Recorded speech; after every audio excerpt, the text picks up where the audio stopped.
सजन तत्र भोरे शास्त्रासने देवः हरि ओम एकदन्ताय विद्महे वक्रतुण्डाय धीमहि तन्नो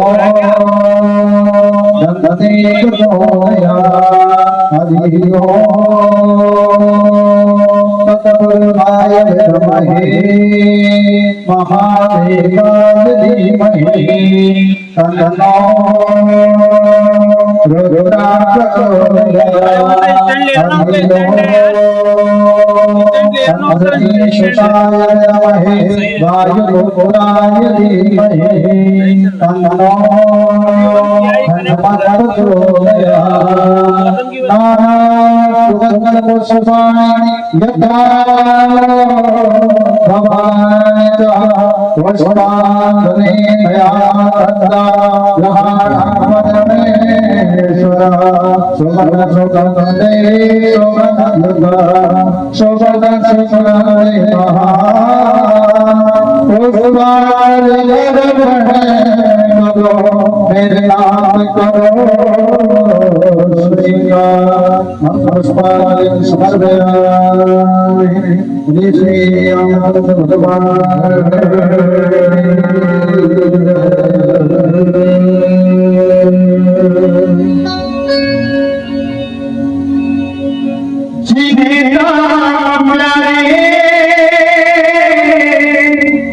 उन्हें राम दे दो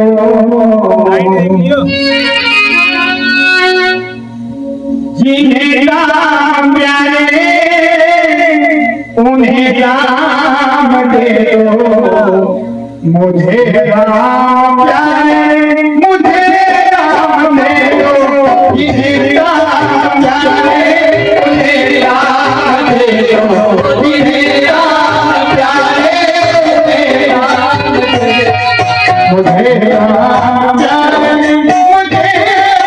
इन्हें राम प्यारे उन्हें राम दे दो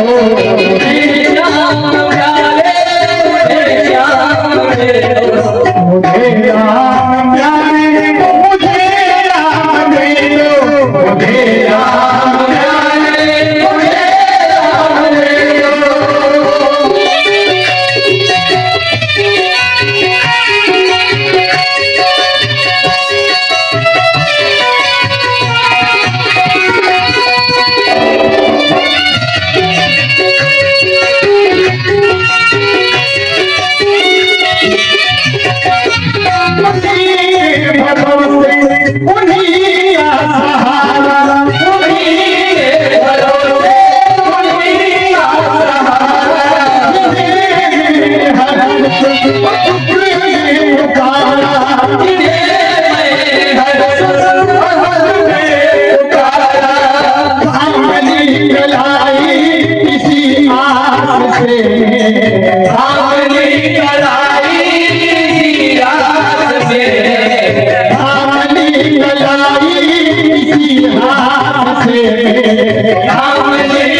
दो मुझे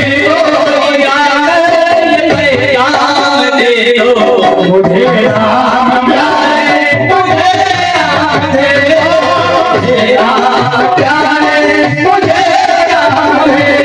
मुझे राम प्यारे मुझे राम दे दो मुझे राम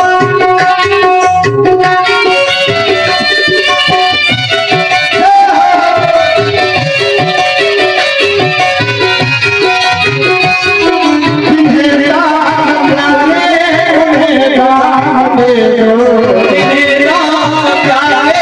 मुझे राम दे दो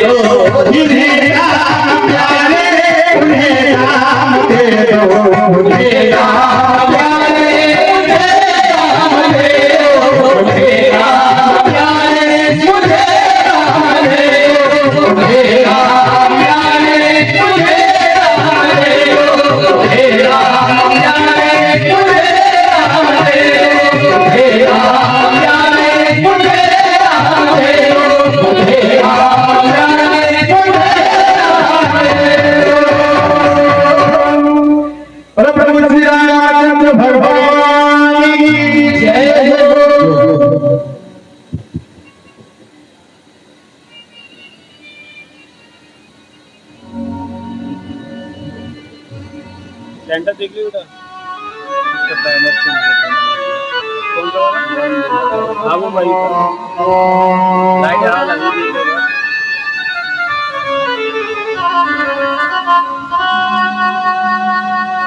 अपना वाला बंद करना अपना वाला गेट बंद करो कर दिए कृष्णा ना भी हनुमंत विराजिए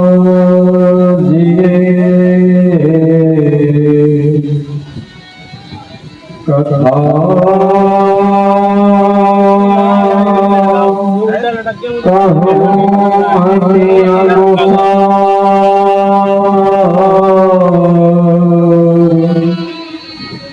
प्रेम सहित गावे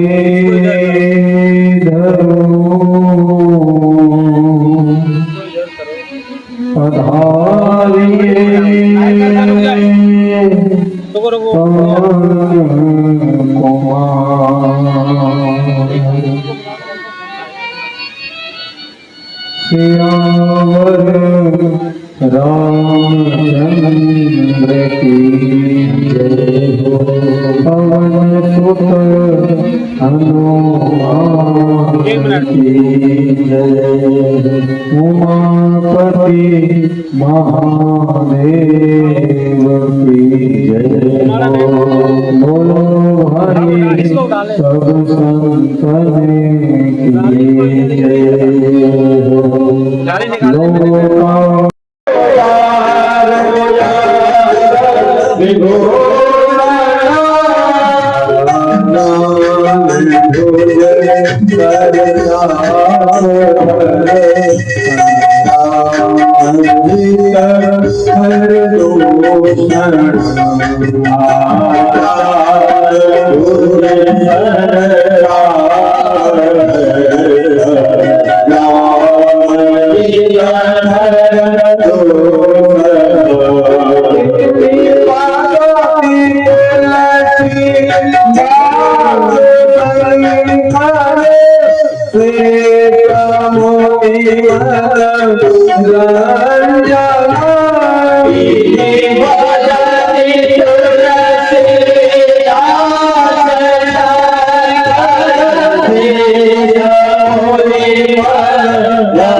Shiva दास गुरु हमारी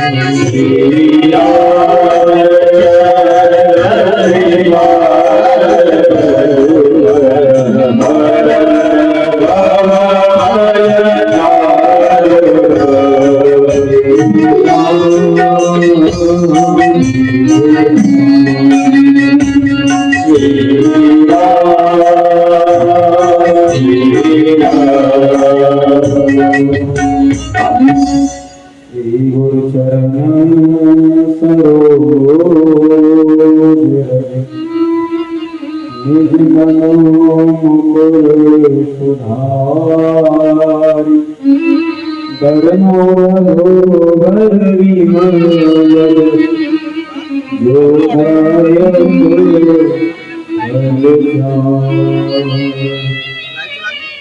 मंगल अमंगल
गोपाल मुरलिया वारे हरि गोपाल मुरलिया वारे गोपाल मुरलिया वारे नंदलाल मुरलिया वारे राधा राधा राधा राधा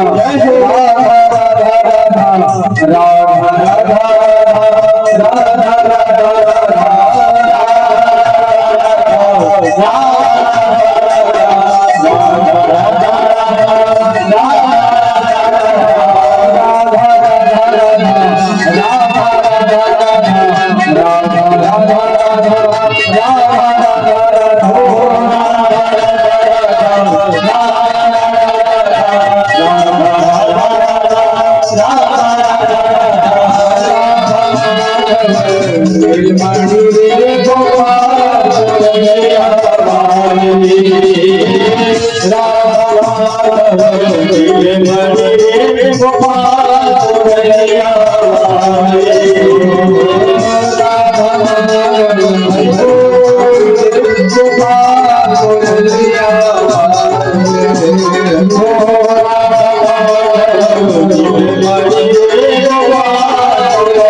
भगवान की जय हो, और कृष्ण राम की जय हो। का काम है नहीं,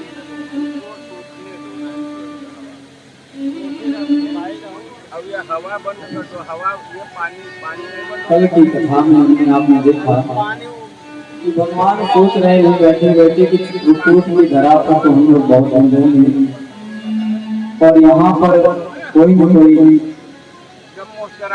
पहुंच ही जाता है, आगे के लीला में कहीं देख न हो, इसलिए भगवान ने आगे की यात्रा प्रारंभ की।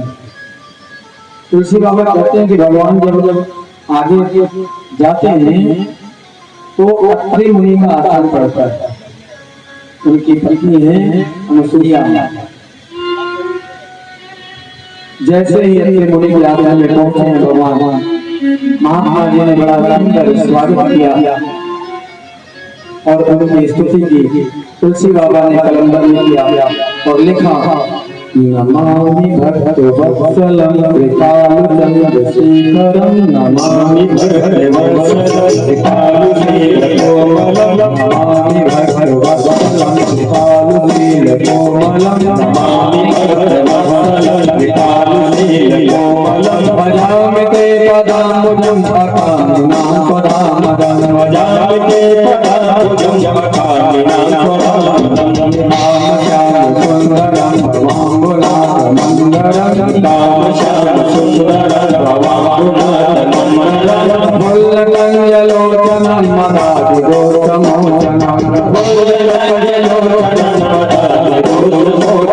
नमामि भगवत्वत्सलं कृपालुनीलकोमलं नमामि भगवत्सलं कृपालुनीलकोमलं नमामि भगवत्सलं कृपालुनीलकोमलं नमामि भगवत्सलं कृपालुनीलकोमलं भजामि ते पदाम्बुजम् अकामिनां पदामदं जामिते पदाम्बुजं अकामिनां पदामदं प्रभु की बड़ी सुंदर स्तुति अपनी महाराज ने किया और सभी लोग भगवान राम माँ जानकी और लक्ष्मण जी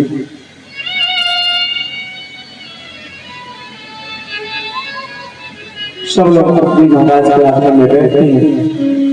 बड़ा सुंदर सत्संग हुआ। अपनी महाराज की जो पत्नी है नसिया बहुत ही पतिव्रता धर्म को अपनाने वाली स्त्री है।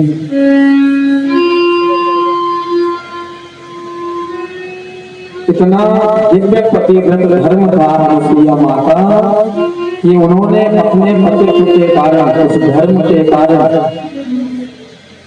अपने अंगूठे से गंगा जी को प्रकट कर दिया। अब अपनी महाराज को तप में लीन हो जाते। अब समाधि लगा के बैठे हैं तो अगर ऐसे ही बैठे रहेंगे तो कहीं ना कहीं धूल भिंडी लगेगा। अनुसुईया माँ उनकी सेवा करती, वो तो बाबा समाधि में लीन हो जाते और अनुसुईया माँ उनकी सेवा करती दिन रात। एक दिन जल की आवश्यकता पड़ी तो जब अनुसुईया माँ को आसपास में जल नहीं मिला तो उन्होंने अपने पैर के अंगूठे से पृथ्वी में दबाया और वहां से गंगा जी निकल पड़ी।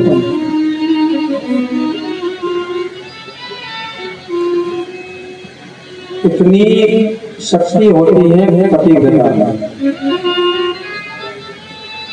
पतिव्रत धर्म अपनाने वाले स्त्री संसार में ऐसा कोई कार्य नहीं है जो न कर ले।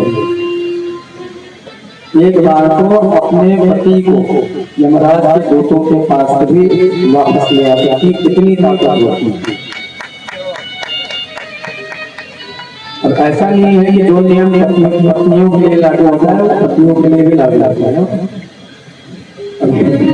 पत्नी बेचारी पति धर्म अपना रही है और पति लोग ये नियम पतियों के लिए भी।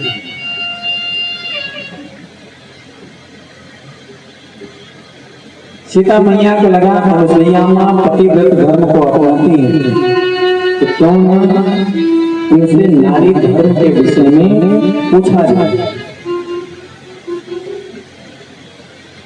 अंदर कुटिया में जाते हैं माँ जानकी, माता जी के पास में बैठे हैं। बोले मैया आपकी आज्ञा हो तो मैं कुछ प्रश्न पूछना चाहता हूँ। अनुसुईया माँ ने कहा कि हाँ जानकी पूछिए।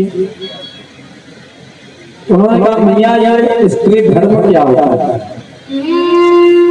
कृपा करके मुझे आप बताइए कि नारी का धर्म क्या होता है। हाँ देखिए कितना सुंदर जवाब पूछा है। हम आप कहीं जाते हैं अगर कोई महात्मा मिलता है कोई संत मिलता है तो पहले कहते हैं महाराज मेरी हाँ देखो पैसे कितने धन संपत्ति कितनी। अजी ये सब काम आने वाली नहीं है, सब यही रह जाएगा। जो काम आएगा वो तो यही आने वाला है, नहीं का नाम आने वाला है।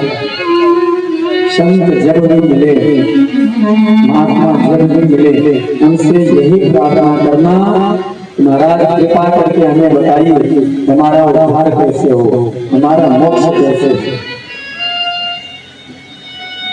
कभी कभी हम लोगों के साथ में घटना घटती है, जाते हैं किसी अजमान में आया तो तुरंत ही आदमी भरे दिखाने लगे कि ये मेरा बेडरूम है, हाँ ये मेरे बच्चों का है, ये मेरा रसोई है, ये मेरा हॉल है। कभी कभी सोचते हैं क्या इसको हम देने वाले हो क्या भाई, हम दिखा रहे हो हम दिखाने से क्या, लेकिन गुस्सा तब आती है कि अपना बेडरूम को दिखा देंगे 15 बाय 20 और मंदिर दिखाने की बारी आएगी तो छोटा सा एक बाई आएगी उसमें दरार में रख देंगे। उस समय क्रोध आता है, बताओ स्वयं में रहने के लिए इतना बड़ा कमरा और जिसने दिया उसके लिए एक छोटा सा था मनवा। कई तो होते हैं जो टांग देते हैं ऊपर और खड़े खड़े अगरबत्ती दिखाते हैं, खड़े खड़े पूजा करके निकल जाते हैं। अरे जिसने सब कुछ दिया उसके लिए करने में आप लोगों को जो रहता है, क्योंकि मैं व्यासपीठ से जो सत्य है वही कहूँगा, चाटकारिता वाली चापलूसी वाली बात नहीं होगी। जो सत्य है वो सत्य है। अगर किसी अच्छे व्यक्ति ने कुछ दिन पहले चर्चा की थी, बोले महाराज अगर भगवान को हम एक चावल का दाना चढ़ाते हैं तो वो भी बाबा अपने को 50 गुना 100 गुना करके वापस दे देते, इसको अपने पास नहीं रखता। ये हमारी आकृति है कि एक डालने अपने दबा के बैठ जाते हैं, ईश्वर के पास में ये सब चीजें नहीं, जितना देंगे उससे 1000 गुना ज्यादा करके वो देते, अनुभव किया होगा। आज माँ जानकी नारी धर्म के लिए पूछती है। अनुसुईया माँ कहते हैं कि जानकी आप तो स्वयं जगदम्बा है, आप तो हम नारी धर्म क्या बताएंगे, आप तो स्वयं साक्षात नारी धर्म की मूर्ति, आपसे ही लोग संसार सीख लेता है और आप मुझसे पूछ रही हैं, फिर भी देखिए आप पूछ रही हो तो मैं अपनी वाणी को पवित्र करने के लिए आपको बताती हूँ कि नारी का धर्म क्या होता है। अनुसुईया जी ने कहा कि नारियों का नारी 4 प्रकार की होती है। तुलसी बाबा ने बड़ा सुंदर कलमबंद किया और लिखा कि तो तुम के बस मन माही, तो तुम के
स्त्री 4 प्रकार की होती है।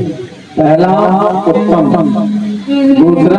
मध्यम, तीसरा नीच और चौथा कनिष्ठ। तो उत्तम पति के लिए अनुसुईया जी ने कहा है कि जिस स्त्री को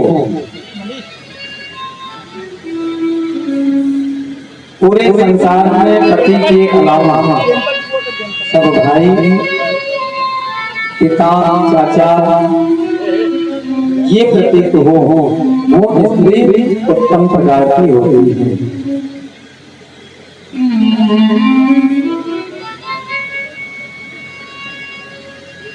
अनुसुईया मां कहते हैं कि जानकी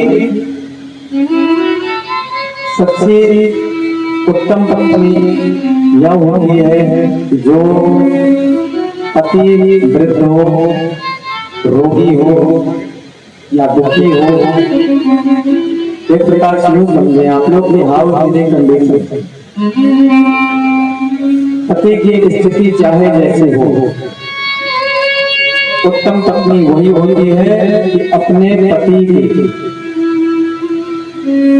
समय में हमेशा वो तत्पर खड़ी है, चाहे वो सुख का समय हो चाहे वो दुख का समय।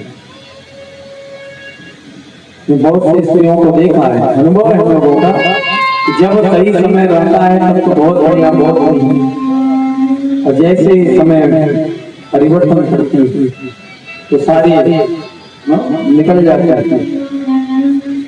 ये सब नहीं करना चाहिए। पत्नी का धर्म होता है अपने पति की सेवा करना, अपने बालकों की सेवा करना, अपने वृद्ध सासू माँ और ससुर जी की सेवा करना, अपने देवर परिवार में जितने भी सदस्य हैं सबका सम्मान करना, सबकी सेवा करना, अपने पुत्रों में अच्छे संस्कार का सिंचन करना, ये उत्तम पत्नी का धर्म होता है और वही उत्तम पत्नी कहलाती है। कोई ये सोचे कि पुरुष संस्कार अपने बच्चों में दे पाए तो नामुमकिन नहीं दे सकता, कारण कि पुरुष के पास इतना समय कहाँ है। बच्चों के साथ में माताएं जितना समय देती हैं उतना पुरुष नहीं दे पाता। बच्चों में जो संस्कार आते हैं इसलिए कहा गया है कि सबसे प्रथम माँ पूजनी होती है, क्योंकि माँ के ही संस्कार बच्चों में ज्यादातर आते हैं और खास करके कन्याओं में।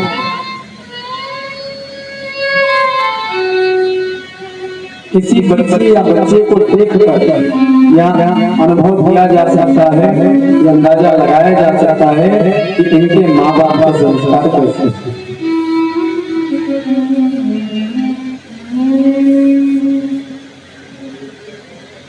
बड़ी सुंदर ढंग से प्रसन्न चित्त होकर अनुसुईया मां पार्वती को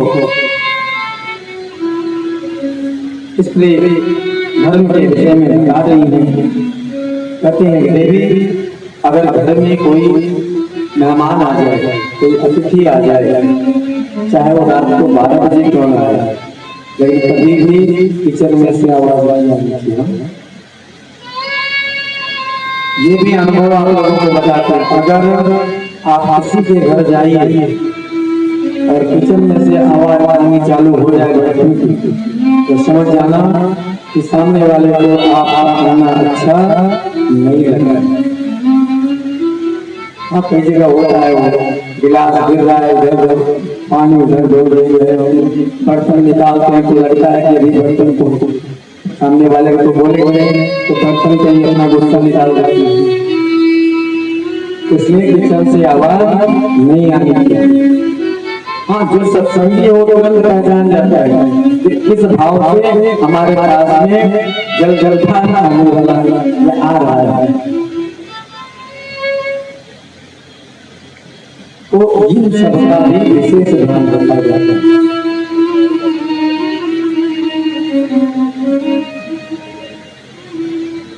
बड़े बुजुर्ग जो माताएं होती हैं, मेरी दादी कहती थी बेटा अगर किचन में बर्तन आप निकाल रहे हो तो आवाज नहीं आनी चाहिए।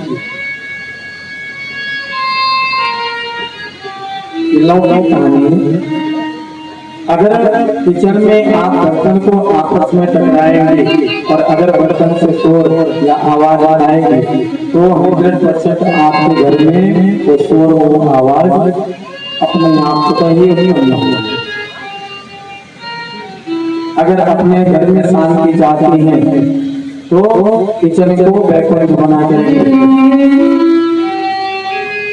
चाहे साफ सफाई के मामले में हो और चाहे बर्तन इत्यादि के मामले में। हाँ, कई तो ऐसे हैं बिना नहाए धोए सुबह उठे आंख मलते हुए उठ जाते हैं, ये गलत है। साथ मना करता है कभी भी स्त्री जब भी उठे तो किचन में जाने से पहले स्नान आदि करके, स्नान करने के बाद ही किचन में प्रवेश करना चाहिए। किचन माँ अन्नपूर्णा का स्थान है। जिस किचन में जो उसका नियम है उसका नियम पालन करने वाला या करने वाली स्त्री है तो उसके घर में कभी भी जिंदगी में कोई धोखा नहीं सकता।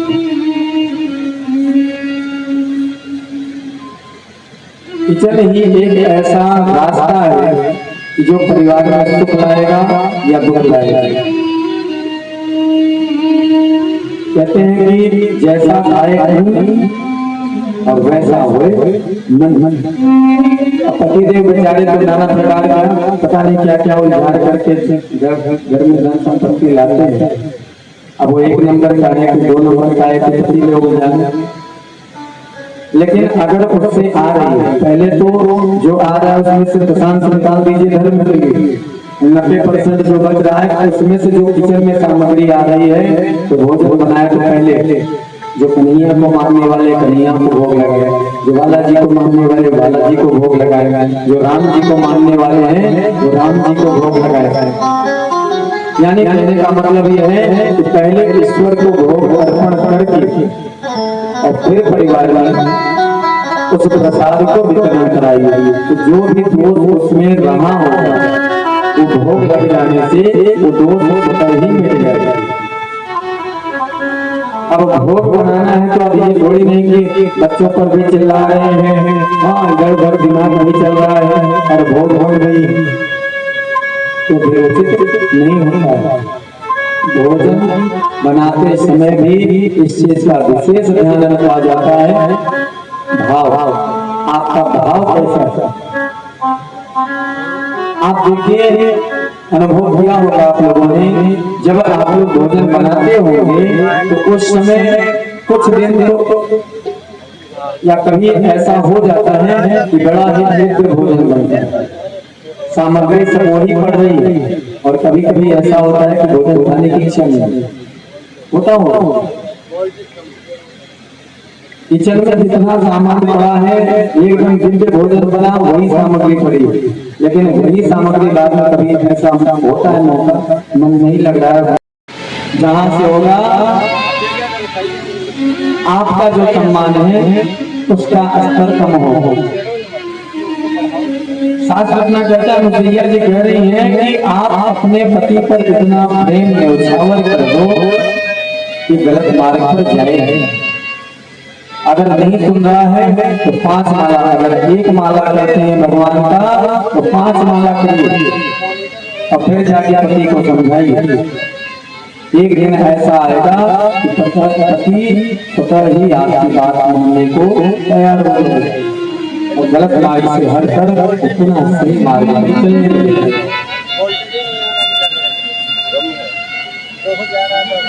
जब शादी होती है 4 फेरे होते हैं, 4 फेरे में 3 फेरा पुरुष आगे होता है, धर्म अर्थ और काम, इसमें पुरुष हमेशा सब पर आगे रहे। लेकिन जैसे ही मोक्ष की बारी आती है उसमें स्त्री आगे आती है। तो अगर अपना और अपने पति का मोक्ष कराना चाहती है तो मैं आप लोगों से निवेदन करना चाहूं कि अपने बच्चों पर ऐसा संस्कार डालिए, ऐसा संस्कार का शिक्षण करिए कि पाश्चात्य दर्शन वो न करें, क्योंकि इतनी सोची समझी रणनीति के तहत हमारे आधा भारत के ऊपर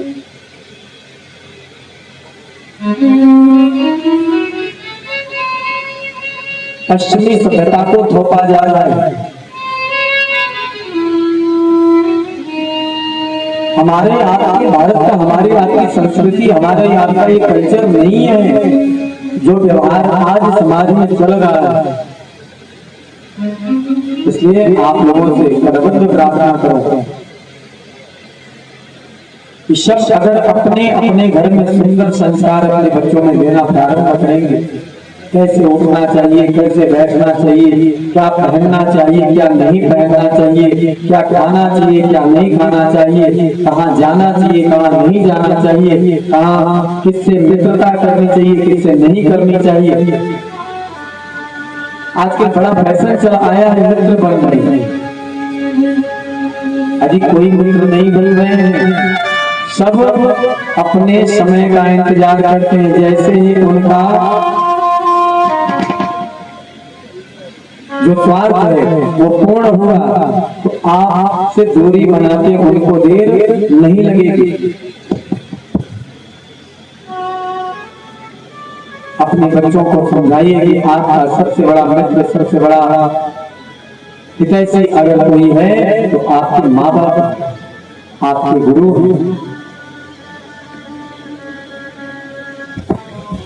पहले के मित्र होते थे, जीवन पर्यंत उनकी मित्रता चलती थी,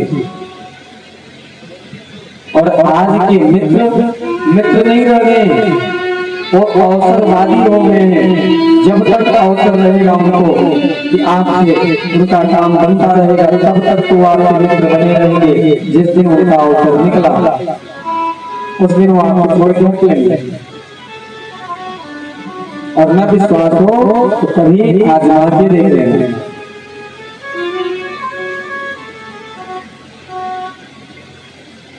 पहले का जो प्रेम था अब वो चीज नगण्य होती जा रही है।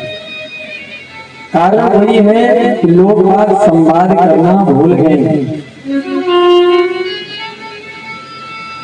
आज बेटा बात का नहीं सुनता है, बेटी माँ की नहीं सुनती, तो कारण यही है सबसे बड़ा कि आपस में संवाद नहीं हो रहा है। संवाद नहीं हो रहा है, इसी कारण विवाद का जन्म हो रहा है। विवाद अगर अपने घर में नहीं चाहते हैं तो संवाद बनाए रखिए। छोटी बात का संवाद करें।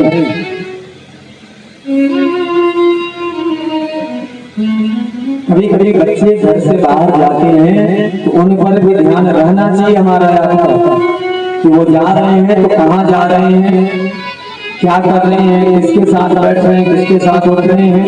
इन सबकी जानकारी माँ बाप को होनी चाहिए, क्योंकि स्थिति समाज की इतनी बिगड़ती जा रही है, कल्पना नहीं कर सकते हम आप। अगर आंख बंद करके हम आप अपने बच्चों को स्वतंत्र छोड़ेंगे तो उनको बिगड़ते देर नहीं लगेगी, क्योंकि अभी उनको नहीं पता है कि क्या सही है क्या गलत है। ये उम्र के साथ ही उनको समझ में आएगी, उम्र के साथ ही उनके पास ये चीज पहुंचेगी, उनके दिल और दिमाग में। उम्र से पहले कोई चीज नहीं पहुंचती है। यह हमारा आपका हर माँ बाप का एक कर्तव्य बनता है कि अपने बच्चों को हमेशा छोटी बात पर टोकते रहे। कोई भी टीचर जब अपने किसी शिष्य को बार बार टोकता है तो शिष्य को समझ जाना चाहिए कि गुरु का विशेष रूप से हमारे ऊपर कृपा है, क्योंकि गुरु चाहता है कि ये शिष्य मेरा अच्छे से वहां पर पहुंचे, इसका कल्याण हो, इसलिए वो बार बार टोकता है।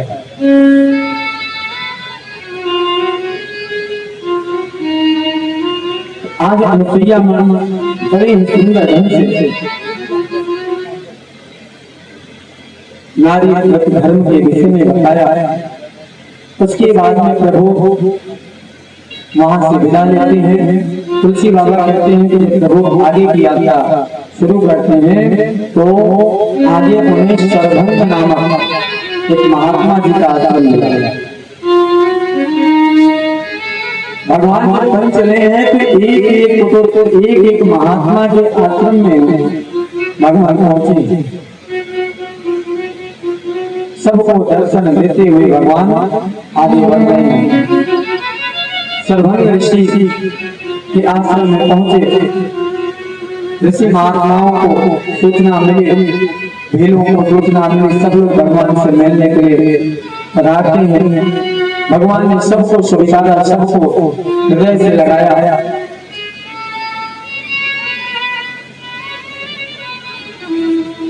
बगल में ही हड्डी का ढेर पड़ा हुआ था। राम जी ने पूछा कि महाराज ये हड्डियों का ढेर किसका है?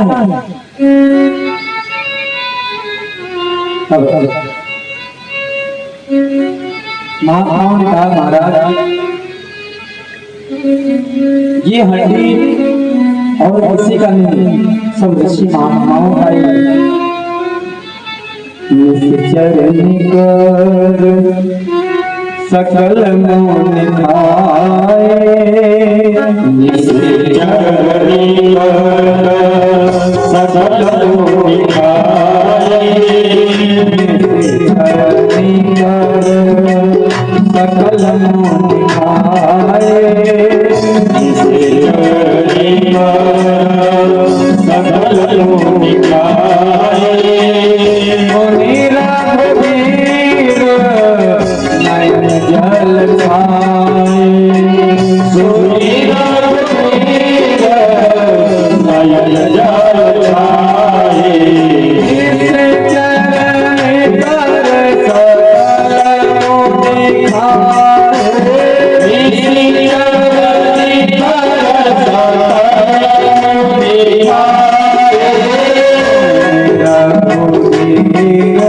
नयन जल छाए।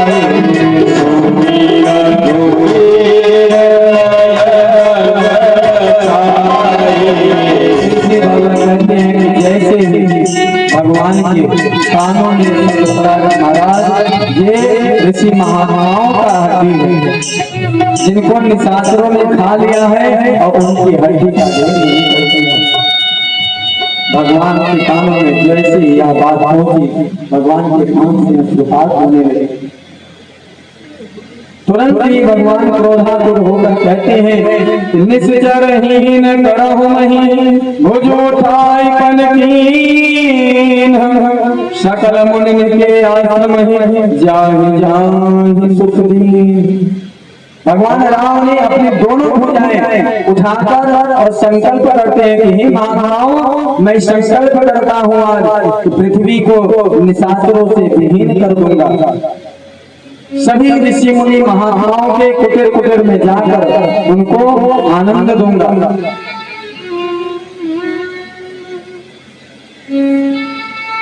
भगवान के इस संकल्प पर सुनकर सभी देवता प्रसन्न हुए कि महाराज अब राक्षसों का विनाश करेंगे।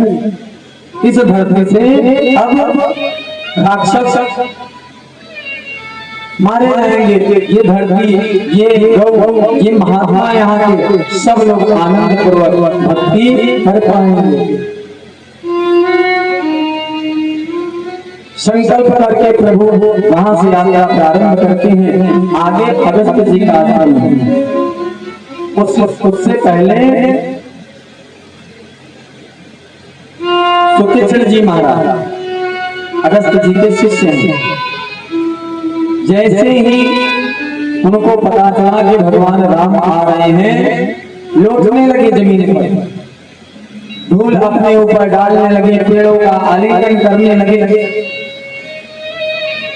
झूमने लगे, भगवान का भजन करने लगे और भजन करते करते बैठ गए आसन लगाकर और हृदय में भगवान को प्रगटा लिया और आंखें बंद कर घूमे जा रहे हैं और भजन करते जा रहे हैं। बोली राजा रामचंद्र भगवान की जय हो। राम भजले रे बंदा राम भजले, राम भजले रे बंदा राम भजले।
कर ले कमाई भाई आड़ी आसी दान धर्म की कर ले कमाई भाई आड़ी आई चले रे बंदारा चले रे बंदारा चले रे बंदारा चले रे बंदारा चले रातो रातो रातो चले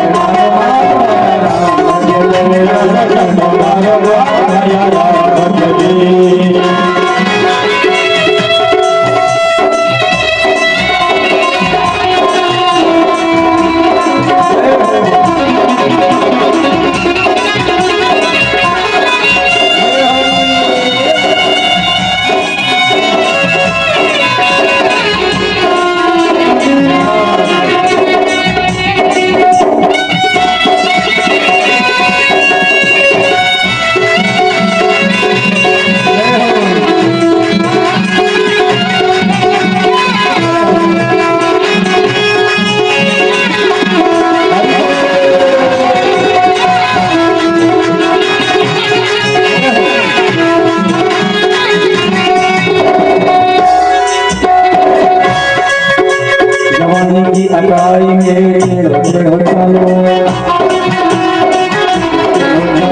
जवानी की अंगड़ाई में टेढ़ो टेढ़ो चलो जवानी की अंगड़ाई में टेढ़ो चलो करो मालूम नहीं आए हुए लोग वालो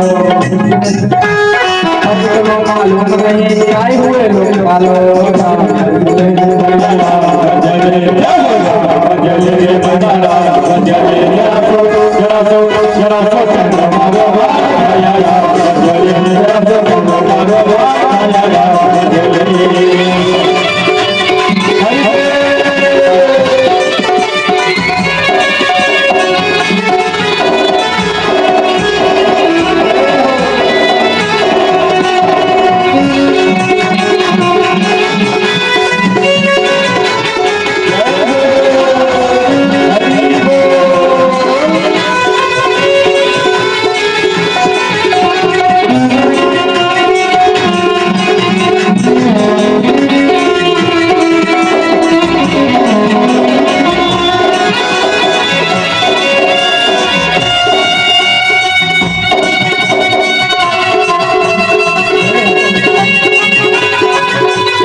बनी हवेला लाठी राजा से ऊंची नीची बनी हवेला लाठी राजा से नीचे बनी हवेला लाठी राजा से ऊंची नीची बनी हवेला लाठी राजा से बड़ो भाया यार से जाती लोग भाया यार काम से बड़ो भाया यार से जाती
रामचंद्र क्यों बावला फिर पाछे पछतासी हो रामचंद्र क्यों बावला फिर पाछे पछतासी रामचंद्र क्यों बावला फिर पाछे पछतासी रामचंद्र क्यों बावला फिर पाछे पछतासी भजले रे बंदा राम भजले हो राम भजले रे बंदा राम भजले भजले रे बंदा राम भजले भजले रे बंदा राम भजले जरा सो चलो मारो भजले जरा सो चलो मारो भजले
भजले रे गंगा राम भजले भजले रे गंगा राम भजले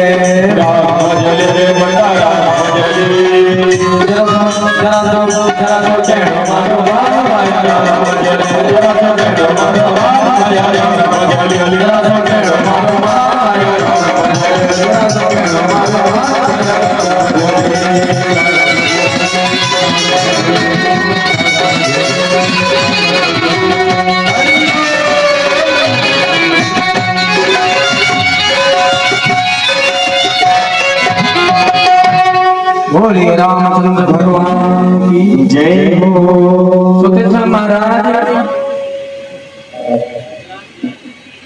इतना आनंद में खो गए हैं, जिसके कमाल है, हमें इनके सामने साक्षात आके खड़े हैं और ये अपने हृदय में ही हमारे दर्शन करके आनंद कर रहे हैं।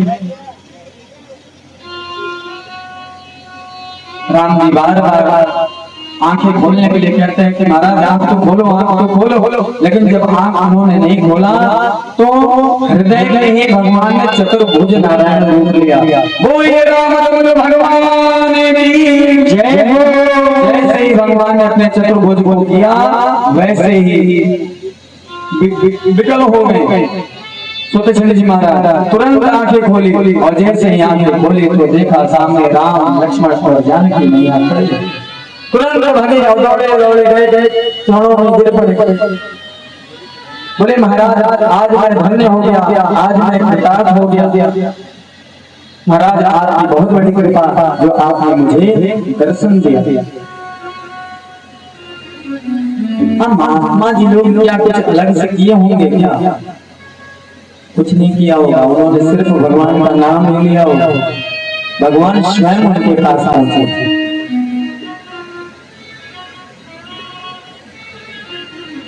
एक बार बुलाकर तो देखिए, एक बार भक्ति सच्चे दिल से करके तो देखिए। आप एक कदम बढ़ोगे, परमात्मा 10 कदम बढ़ाएगा।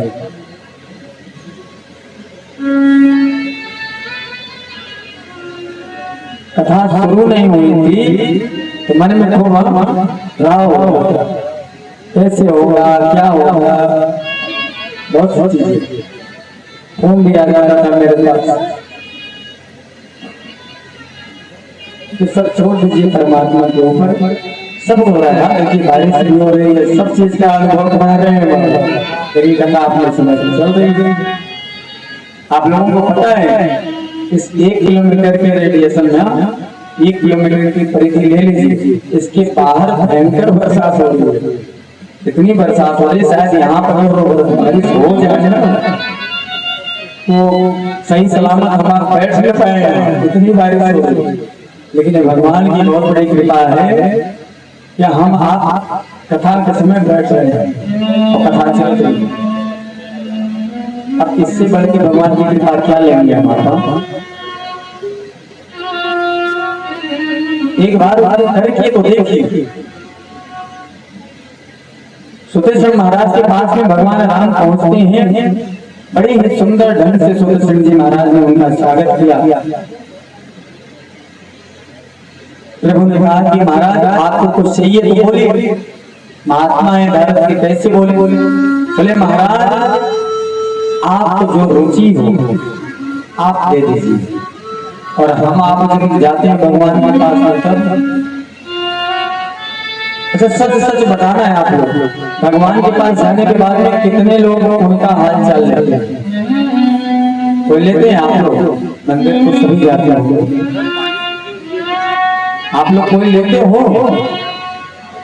हाँ लेना चाहिए। कहीं रिश्तेदारी में जाते हैं तो सामने वाला भी हाल चाल लेता है, हम आप भी हाल चाल लेते हैं, भाई सब कुशल है। तो भगवान के पास जाते हैं तो वो तो बेचारे हाल चाल ले रहे हैं, लेकिन हमारा भी फर्ज बनता है उनसे पूछना चाहिए कि महाराज सब ठीक है ना। लेकिन पूछना चाहिए। जैसे हम आप अपने माँ बाप को पूछते हैं वैसे वो परम पिता तो जगदम्बा है, उनसे भी हमारा कर्तव्य बनता है, उनसे भी पूछें अपने भाव को प्रकट करें और वहां जाकर लाखों करोड़ों मत मांगा करें। लाखों करोड़ों दे देंगे ना, भगवान कभी कभी इतना दे देते हैं कि सामने वाला संभाल नहीं पाता। उदाहरण अगर आप लोग देखें ना तो बहुत से मिल जाएंगे। तो भगवान के पास जब भी जाए पहले तो मांग न करें, लेकिन अगर मान लीजिए मांग करते हैं, जैसे एक बच्चे को किसी चीज की आवश्यकता पड़ती है तो अपने माँ बाप से ही मांगता है, तो भगवान के पास में आप जाके मांग कर सकते हो, क्योंकि वो परम पिता है। मांग करिए, लेकिन उनसे मांग में यही करिए कि महाराज हमारी झोली जितनी सह सके इतना ही दीजिएगा। अब ऐसा नहीं कि झोली सह न सके और उससे ज्यादा मिल जाए तो फिर फट जाएगी और वो जाके नीचे गिर जाएगी। तो जो भी हाथ में आना चाहिए वो भी नहीं आएगा। इसलिए हमारी जितनी औकात है, हमारे औकात के अनुसार महाराज ने देना है, इतनी मांग करनी चाहिए। अब ये नहीं कि 10 रुपए का प्रसाद चढ़ा के और करोड़ों रुपए का काम करवाओ। कभी कभी लोग आते हैं, हम बैठा रहता हूँ, संकल्प करते हैं जोर से, बाबा मेरा ये काम करवा दो, खाने तो मैं 1.25 किलो लड्डू चढ़ाने वाला। काम तो लाखों का हो रहा है, करोड़ों का हो रहा है, और बाबा को 1.25 किलो लड्डू में फुर्सत कर दे रहे हैं। अरे उनके ऊपर डाल दीजिए और उनसे कहिए कि महाराज जो आपकी प्रेरणा होगी वो मैं करूंगा। कभी कभी संकल्प बहुत दिक्कत कर जाता है, इसलिए बिना विचारे बिना सोचे संकल्प नहीं करना चाहिए। कभी कभी आदमी संकल्प कर लेता है और उस संकल्प को ठंडे बर्तन में डाल देता है, और फिर बाद में जब 1 साल 2 साल 4 साल 5 साल बीतता है ना, तब वो जब संकल्प अपना असर दिखाना चालू करता है सामने वाले के ऊपर, तो फिर देव है मालिक। इसलिए संकल्प जल्दी नहीं करना चाहिए। आप लोगों को ध्यान हो, पंडित जी लोग बैठाते हैं तो पहले के जमाने से संकल्प करवाते हैं। पंडित जी लोगों की दक्षिणा नहीं रोकनी चाहिए। इस चीज का आप लोग मान ले, चाहे छोटा से छोटा प्रोग्राम करें, पूजा कराएं, चाहे बड़ा से बड़ा महायज्ञ कराएं, जैसे ही कार्य संपूर्ण हुआ उनको तत्क्षण महाराज ये आपकी दक्षिणा पकड़ो, बाद में हम आपसे मिलते रहेंगे। क्यों? क्योंकि शास्त्र में वर्णन है इसका 1,00,000 गुना बढ़ता है इसका ब्याज। हम आपको संसार में 2 रुपए 2 रुपए 4 रुपए 10 रुपए के हिसाब से ब्याज जोड़ते हैं, उसमें लाख और करोड़ गुना जोड़ता है। हर सेकंड का, हर एक पल का। अगर 1 रुपए आपके पास में जो भी है, आप 11 रुपए दे के फुर्सत हो जाए, महाराज आपकी दक्षिणा हो, लेकिन उनकी दक्षिणा मत रोकना, नहीं वो 1,00,000 गुना एक्स्ट्रा होकर आपको ब्याज के रूप में कहीं ना कहीं आपको देना पड़ जाता है। समझ रहे हैं ना? इस चीज का विशेष ध्यान रखा करें आप। कई लोग होते हैं कि महाराज सामान ले आना है, पूजा हो जाएगी, तो आचार्य लोग ले जाते हैं ना। नियम यह है कि जैसे ही आपके घर में सामग्री पहुंचे तो सामग्री का पैसा तुरंत ब्राह्मण को पकड़ाइए, महाराज ये आपका पैसा पकड़िए जो सामान का लगा है। क्यों? क्योंकि आप आचार्य के लाए हुए पैसे से आप पूजन कर रहे हैं, तो अभी तक तो आपका है ही नहीं, आप तो दूसरे का सामान चढ़ा रहे हो, भगवान को अर्पण कर रहे हो। जब आप उसको दे देंगे तब वो सामग्री आपकी होगी, फिर आप जब भगवान को अर्पण करोगे वो आपका माना जाएगा। बाद में तो आप लाखों दे दो, उससे फर्क नहीं पड़ने वाला। तो इस चीज का भी विशेष ध्यान रखा गया। पूजा पाठ करने की विधि होती है, अगर विधि पूर्वक आप करते हैं तो वो आपको फल देगा, और नहीं वो नुकसान पहुंचाती है। तो इससे बढ़िया है, तुलसीदास जी ने कहा है कि आपको कुछ करने की जरूरत नहीं है, भगवान के सामने बैठिए, या नहीं समय मिल रहा है भगवान के सामने बैठने का, तो अपने रसोई में बैठ के काम करते हुए भगवान का नाम लीजिए, अपने बेड पर बैठे बैठे भगवान का नाम लेते रहिए, वो भी आपकी भक्ति हो जाएगी।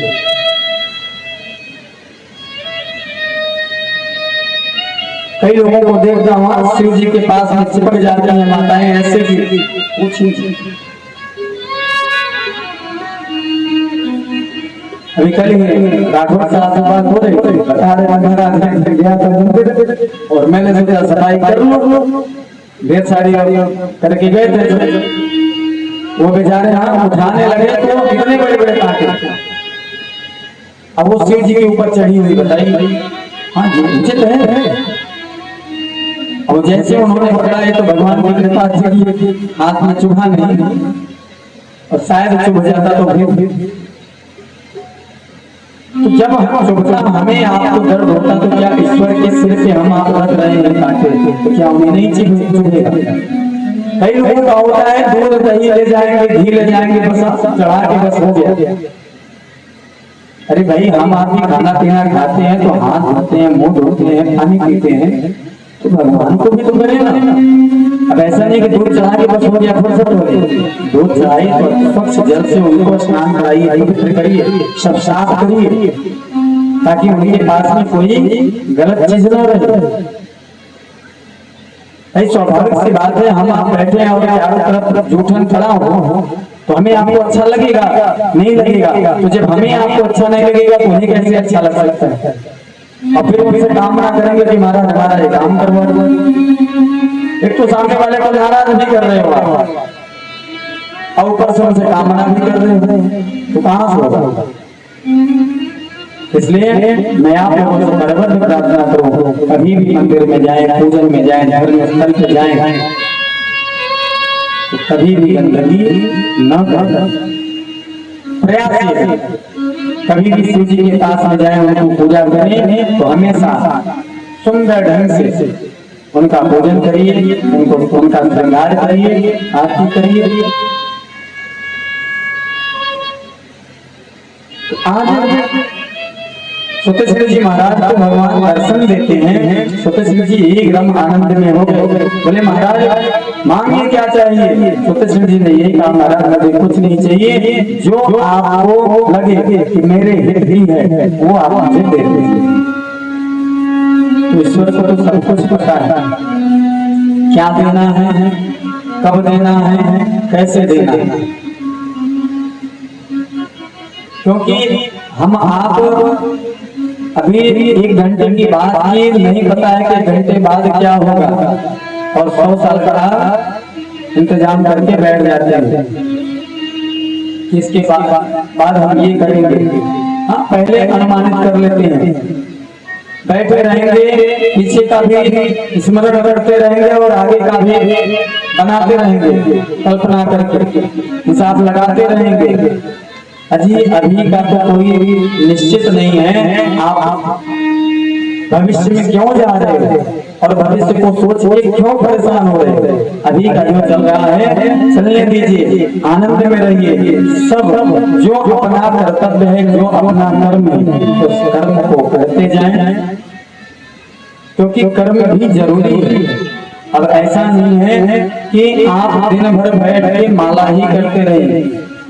अगर माला लेके बैठ जाएंगे ना साहब, तो आगे का काम कोई और नहीं करने वाला है, तो कर्म तो आपको ही करना पड़ेगा। कर्म करोगे तो ही धर्म कर पाओगे, अन्यथा अगर कर्म नहीं करोगे तो धर्म भी नहीं कर पाओगे। इसलिए कहा गया है कि काम करते चले, नाम जपते चले, कृष्ण गोविंद गोपाल गाते चले। काम करते रहिए और भगवान का नाम लेते रहिए, वो गाड़े फिर आपकी भक्ति हो जाएगी। तो धर्म भी कर रहे हैं और कर्म भी कर रहे हैं, इसलिए जब धर्म और कर्म दोनों आपके साथ में अपनी कृपा बरसाएंगे ना, तो अतुलनीय रहेगी, जिसकी हम आप कल्पना भी नहीं कर सकते। तुलसी बाबा ने बड़ा सुंदर लिखा है मानस में, कर्म प्रधान ईश्वर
जैसा हम कर्म करेंगे वैसा ही फल मिलेगा।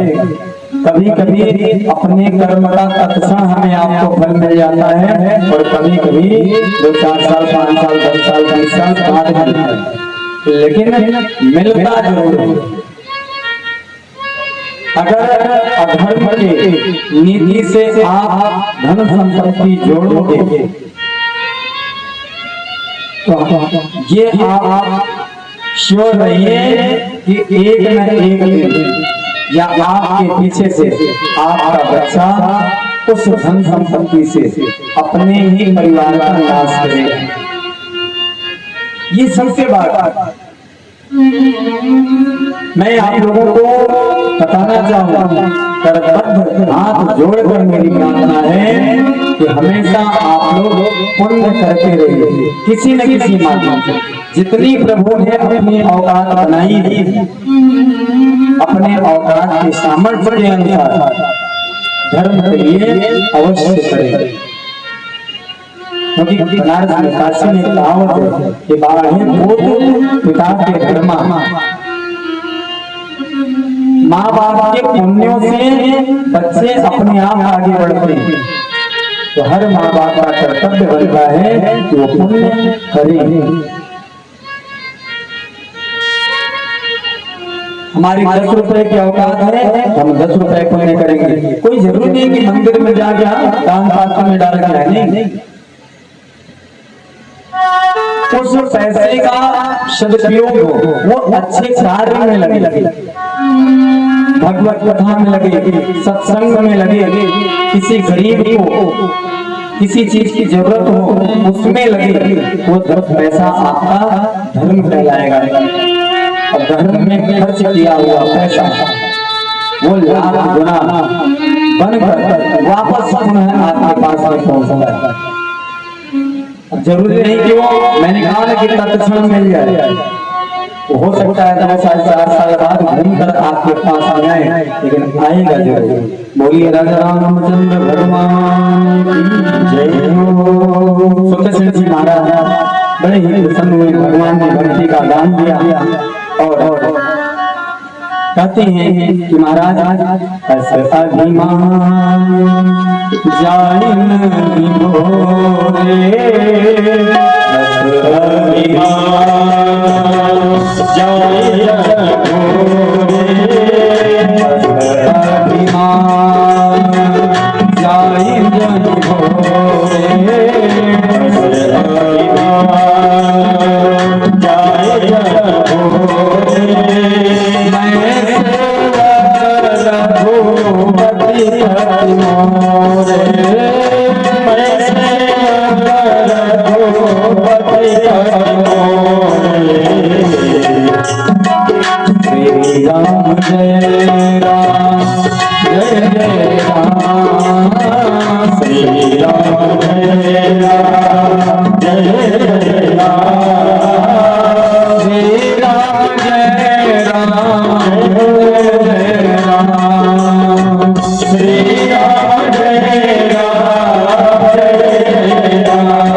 तुलसी बाबा कहते हैं, सुखदेव जी ने कहा महाराज एक चीज हमें आपने दी, राम जी ने कहा वो क्या?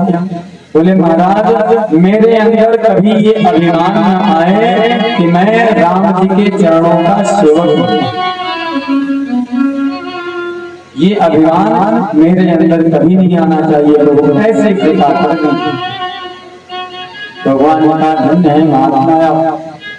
तो ठीक है, आप जैसा चाहते हैं वैसा ही है। हमारे अंदर अभिमान आ जाता है, ये कलयुग का प्रभाव है। जब आदमी सत्संगी रहता है ना, सत्संग करता है तो उसके अंदर अभिमान नहीं आता। जब भगवान की विशेष कृपा जिसके ऊपर रहती है वही अभिमान से बच सकता है, नहीं तो प्रभुता मिलने के बाद में साहब अच्छे अभिमानी हो जाते हैं। बहुत से लोगों को देखा गया है, सामने यहाँ से जहाँ अवस्था देखा गया है, यहाँ रहने पे स्थिति क्या थी, यहाँ पहुंचने के बाद स्थिति क्या है। तो जो परमात्मा आपको यहाँ से यहाँ पहुंचा सकता है, वो परमात्मा यहाँ से यहाँ वापस ले आने में समय नहीं लगा सकता, एक झटके में निकालेगा। इसलिए परबद्ध प्रार्थना है, सब कुछ करिएगा लेकिन अपने मृत्युओं पर कभी भी अभिमान मत करिएगा। अभिमान करेंगे तो आप कलयुग के हित ऐसे बनेंगे, न कि भगवान। और हमें आपको भगवान प्रेम करें ऐसा कार्य करवाए। आज सुतेश्वर जी महाराज कह महाराज मुझे अभिमान न हो, ऐसे बात करते भगवान उनको आशीर्वाद देते हैं। भगवान वहां से आगे की यात्रा प्रारंभ करने के लिए सुतेश्वर महाराज से कहते हैं, तो उन्होंने कहा महाराज एक और कृपा कर दीजिए। बोले वो क्या? बोले महाराज पास में हमारे गुरु जी रहते हैं, चलिए उनको भी दर्शन दे लीजिए। देखिए शिष्य वो तो सुतेश्वर जी जैसा आज अपने गुरु के पास भगवान को ले जा रही है। भगवान राम ने कहा ठीक है महाराज। और अगस्त जी कोई हल्के फुल्के नहीं है। शुरू की कथा में मैंने वर्णन किया था आप लोगों को कि सुतेश्वर जी महाराज बहुत जबरदस्त वाले महात्मा हैं। 3 आजीवन में समुद्र को पी गए हैं, तो हल्के फुल्के महात्मा नहीं है अगस्त जी। जितना रावण का वहां पे अत्याचार हाँ तो उसको रोकने वाला और कोई उस समय था, वो अगस्त जी। अगस्त जी की वजह से वहां राक्षस जड़ते थे। शायद अगस्त जी वहां नहीं रहे होते तो न जाने और क्या करते राक्षस। अगस्त जी का ही देन है, अगस्त जी का ही देन है जो विद्यार्थी प्रगत आज भी लेता हुआ है। शायद अगर वो अपने स्वरूप में रहता ना तो चालक वो हिमालय से भी बड़े हो जाते। हमें आपको सूर्य नारायण का दर्शन न हो, हमें आपको प्रकृति का और कुछ अनुभव न हो सकता, क्योंकि चारों तरफ पहाड़ी पहाड़ होती, कितने बड़े हो जाते विद्यार्थी। लेकिन अगस्त जी की प्रेरणा होता पर्वत आज भी लेके, इसलिए उनकी जो लंबाई है बहुत बड़ी, ऊंचाई कम है। आज अगस्त जी के पास में राम जी को ले जाते हैं दर्शन करवाने के लिए। महाराज चलिए दर्शन दीजिए। जब राम जी अगस्त जी के आश्रम में पहुंचते हैं तो सुतेश्वर जी पहले ही दौड़े दौड़े अंदर गए। बोले महाराज गुरुदेव जल्दी चलिए जल्दी चलिए। तुलसी बाबा ने कहा है कि नाथ पहुंचना धीज कुमारा, इतना शब्द नाथ पहुंचना धीज कुमारा, इतना शब्द जब अगस्त जी के कान में पड़ा कि महाराज कौशल नरेश के राजकुमार आए हुए हैं। चलिए महाराज दर्शन कर लीजिए। अगस्त जी ने कहा आए होंगे किसी राजा के बेटे, हमें क्या मतलब है, आए होंगे आहार विहार करने के लिए जंगल में, आखिर खेलने आए होंगे। राजा के बच्चों से हमारा क्या काम, हम नहीं मिलेंगे। आसन पर से अगस्त जी नहीं उठे। लेकिन जैसे ही कृष्ण महाराज ने दूसरी लाइन बोली कि महाराज आए मिलन जगत का आधार, आपसे मिलने के लिए जगत के आधार आए हुए हैं। जैसे ही कान में पड़ा तुरंत ही अगस्त जी खड़े हुए और दौड़ लगा दी। जाकर तुरंत ही भगवान राम के चरणों में गिर पड़े। बोले रामचंद्र भगवान की। भगवान ने उनको उठाकर अपने हृदय से लगाया। बड़ी ही सुंदर ढंग से भगवान का उन्होंने स्वागत किया। स्वागत करके तुलसी बाबा कहते हैं कि रात्रि में वहीं पर विश्राम किया गया। सुबह अगले दिन प्रभु संध्या काल से उठकर अगस्त जी से कहते हैं महाराज आपको सब कुछ पता है, आप यहाँ रहते हो, आप हमें मंत्र बताइए कि जिससे मैं राक्षसों का नाश कर सकूं। अगस्त जी मुस्कुराने लगे, हंसने लगे।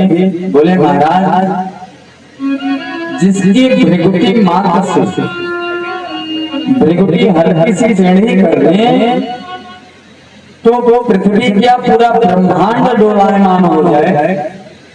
आप प्रभु मुझसे पूछ रहे हैं, फिर भी महाराज आप कहते हैं तो मैं आपको अपनी वाणी पवित्र करने के लिए आपको बताता हूं।